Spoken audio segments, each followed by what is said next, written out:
Baiklah, Assalamualaikum warahmatullahi wabarakatuh. Saya akan membacakan surat Al-Baqarah ayat 177.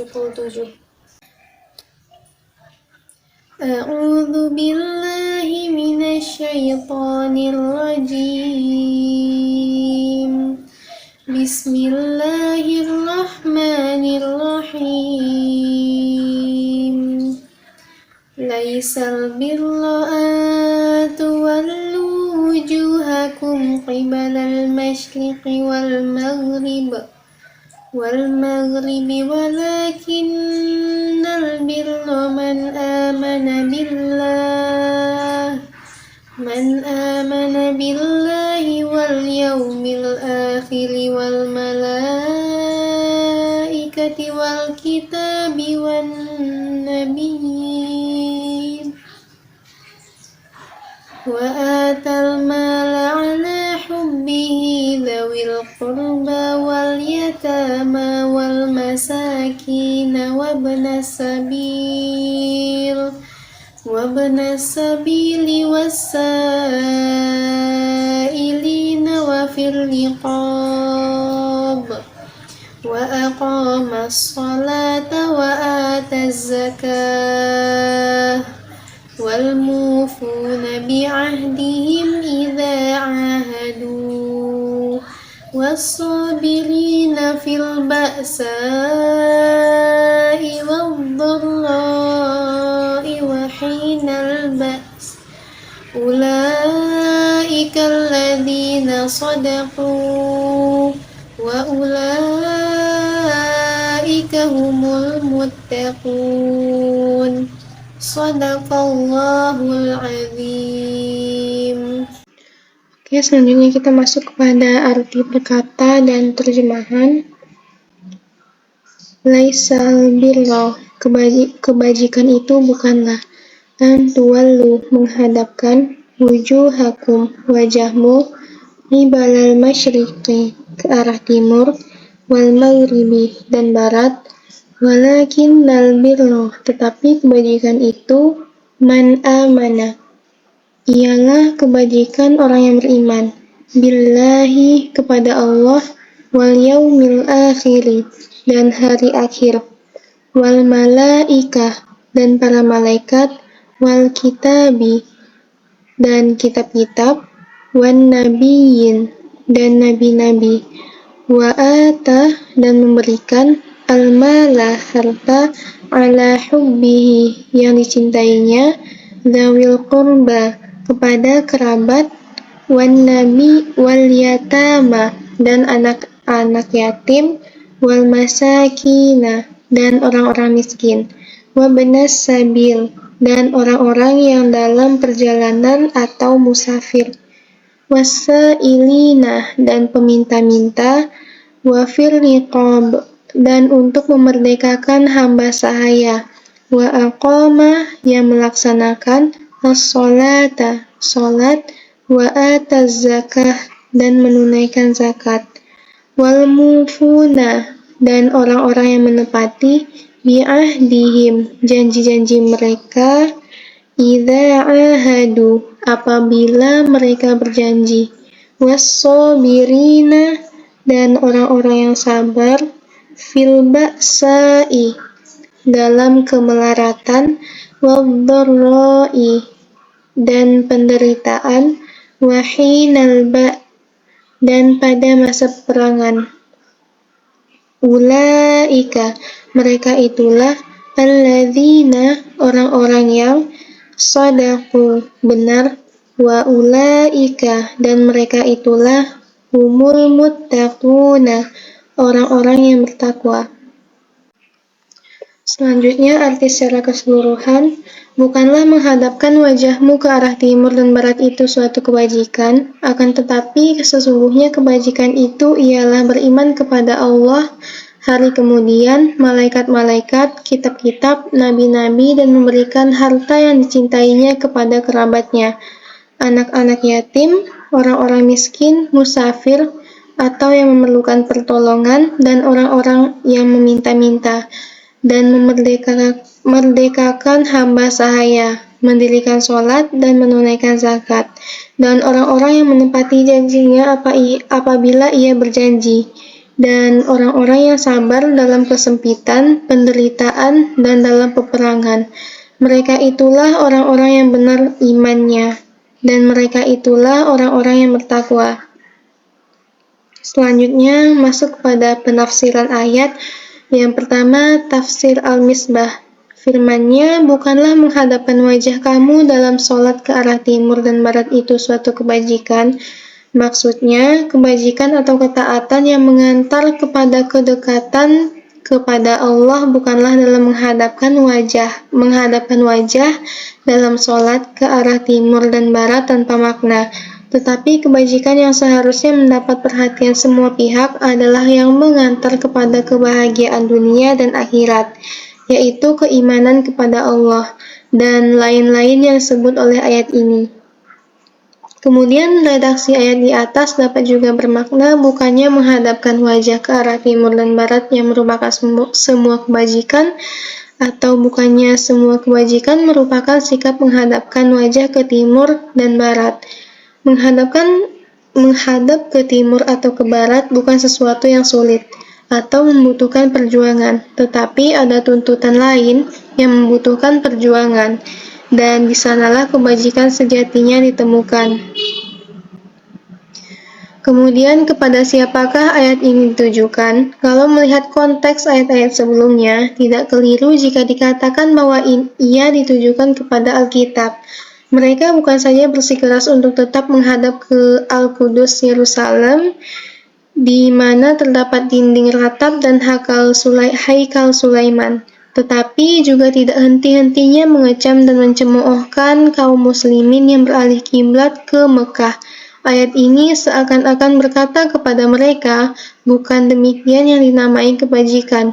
Hubungan ayat yang dikemukakan di atas mengisyaratkan pandangan ini, tetapi ada juga yang berpendapat bahwa ayat ini ditujukan kepada kaum muslimin ketika mereka menduga bahwa mereka telah meraih harapan mereka dengan beralihnya kiblat ke Mekah. Nah, mereka itu yang diperingatkan oleh ayat pandangan ini, baik apalagi hingga dewasa ini. Masih ada yang menduga bahwa kebahagiaan telah diperoleh hanya dengan sekedar sholat menghadapkan wajah ke arah yang ditetapkan Allah, yakni Ka'bah. Apakah posisinya ketika itu menjadikan Ka'bah berada di sebelah barat atau timurnya, tergantung posisi masing-masing. Bukan hanya itu maknanya. Bisa jadi ayat ini bahkan bermakna kebajikan bukan itu, jika sholat yang dilaksanakan hanya terbatas pada menghadapkan wajah tanpa makna dan kehadiran kolbu. Bukankah Allah mengancam mereka yang tidak menghayati makna sholatnya? Maka celakalah orang-orang yang sholat, yaitu orang-orang yang lalai dalam sholatnya, yaitu orang-orang yang berbuat riya dan enggan menolong dengan barang berguna. Quran Surat Al-Ma'un ayat 4-7, surat ke-107. Kemudian tafsir yang kedua yaitu tafsir Al-Azhar, di mana dahulu telah dijelaskan benar-benar bahwasanya kemanapun saja kita menghadapkan muka, di sana ada wajah Allah. Penentuan arah kiblat bukanlah berarti bahwa di tempat yang dijadikan kiblat itu bersemayam Tuhan Allah. Kiblat hanya sekedar penyatuan arah seluruh orang yang sholat. Tandanya mengikuti satu disiplin. Sekarang diberi lagi keterangan lebih mendalam. Bukanlah kebajikan itu lantaran kamu memalingkan mukamu ke arah timur dan barat. Akan tetapi, kebajikan itu ialah bahwa kamu percaya kepada Allah dan hari yang akhir dan malaikat dan kitab dan nabi-nabi. Hal tersebut terdapat di ujung ayat 177. Artinya, meskipun telah kamu hadapkan mukamu ke timur dan ke barat, ke Baitullah yang di Mekah atau ke Baitul Maqdis dahulunya, belumlah berarti bahwa pekerjaan menghadap itu telah bernama kebajikan sebelum dia diisi dengan iman. terutama bagi kamu orang Islam, menghadapmu ke timur atau ke barat menurut tempat kamu berdiri seketika kamu mengerjakan sholat. Misalnya kita orang Indonesia arah ke barat dan orang Amerika arah ke timur. Belumlah itu berarti suatu kebajikan. Kalau imanmu kepada yang mesti diimani saja masih goyah, atau hendaklah menghadapmu ke arah timur dan ke arah barat didorong oleh iman. Selanjutnya yang terakhir, kepercayaan kepada kitab itu diiringi lagi dengan kepercayaan kepada nabi-nabi utusan Allah. Sebagai seorang muslim, kita menjunjung tinggi sekalian nabi sejak dari zaman Adam sampai kepada Muhammad SAW. Kepercayaan kepada nabi-nabi menyebabkan kita harus mengetahui perilaku hidup daripada nabi-nabi itu. Bahwasanya mereka menyampaikan dakwah kebenaran ilahi tidak selalu menemui jalan yang datar, bahkan menempuh berbagai kesulitan yang kesukaran, menambah pula akan iman kita bahwa menegakkan amar perintah ilahi di dalam alam ini tidaklah semudah hanya menghafalnya. Percaya kepada nabi-nabi menimbulkan cita-cita di dalam hati kita hendak meneladani hidup nabi-nabi, pengorbanan mereka, penderitaan mereka di dalam menegakkan kebenaran. Kemudian kesimpulan dari tafsiran ayat di atas yaitu ada kesimpulan utamanya, yaitu bahwa tanda ketakwaan sejati tidak hanya terletak pada arah tempat ibadah, tetapi juga dalam perbuatan baik, kebaikan kepada sesama, iman kepada Allah, hari akhir, kitab-kitab suci, nabi, dan berbagai amal kebajikan seperti memberikan sedekah, menolong yang membutuhkan, menjaga janji, bersabar dalam berbagai situasi, dan memenuhi kewajiban agama seperti sholat dan zakat.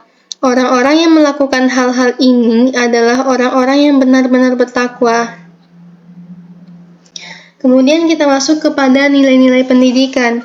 Yang pertama, takwa atau ketakwaan. Ayat ini menekankan pentingnya ketakwaan kepada Allah sebagai nilai utama. Ketakwaan mencakup kepatuhan kepada Allah, penghormatan terhadapnya, dan melakukan tindakan-tindakan yang baik sesuai dengan ajaran agama. Yang kedua, kebaikan dan kepedulian sosial. Ayat ini mendorong umat Islam untuk melakukan perbuatan baik dan peduli terhadap sesama. Ini mencakup memberikan harta kepada yang membutuhkan seperti anak yatim, anak miskin, musafir, dan orang-orang yang meminta-minta. Kemudian yang ketiga, kepatuhan terhadap prinsip-prinsip agama. Ayat ini mengingatkan umat Islam untuk beriman kepada Allah, hari kemudian, malaikat-malaikat, kitab-kitab suci, dan nabi-nabi. Hal ini menunjukkan pentingnya memahami dan mematuhi prinsip-prinsip agama dalam kehidupan sehari-hari. Kemudian yang keempat, kesabaran. Ayat ini juga menekankan pentingnya kesabaran dalam menghadapi kesulitan, penderitaan, dan perjuangan, termasuk dalam konteks peperangan. Kesabaran adalah nilai yang sangat dihargai dalam Islam. Kemudian yang kelima, kehormatan janji. Ayat ini mengajarkan pentingnya memenuhi janji. Ini mencerminkan nilai integritas dan kepercayaan dalam hubungan sosial. Yang keenam, kemerdekaan budak. Ayat ini menyebutkan pembebasan budak sebagai tindakan kebaikan. Ini mencerminkan nilai-nilai kemanusiaan dalam Islam. Kemudian yang ketujuh, sholat dan zakat. Ayat ini mengingatkan tentang kewajiban beribadah seperti sholat dan zakat sebagai bagian dari praktek keagamaan. Sekian penafsiran surat Al-Baqarah ayat 177. Assalamualaikum warahmatullahi wabarakatuh.